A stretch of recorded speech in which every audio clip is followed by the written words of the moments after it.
Hello mga lods, meron akong ginagawa na Kingster Key is T-7015.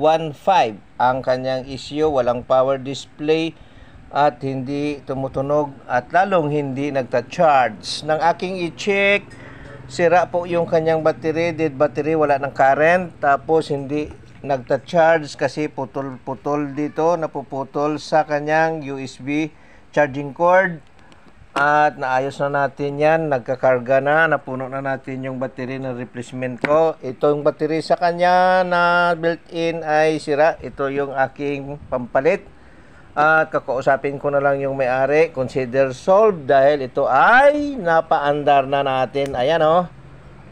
The Bluetooth device is ready to pair. Meron na siyang power at umandar na. Lagay natin sa FM. FM tuner. Ayan.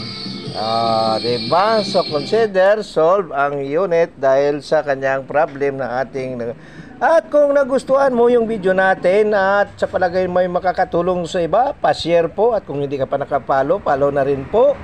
At shout out sa inyong lahat na mamaos yung boses natin. Pasensya na po. At bago natin tapusin ang ating YouTube short, shout out muna natin yung ating mga kaibigan, sila Sir Ricardo Bernardo, Teletic Chair, Idol Jos, Inting Butinting, Kois Repair and Tutorial, Aida Bro Himet, Nel TV Vlog, Horseshoe TV, White Ferry, Bullet Train, JD Katatak, West Judotek, Fix and Review, at si Master Liodatik TV. At marami pang iba na hindi natin nabanggit. Sorry na po.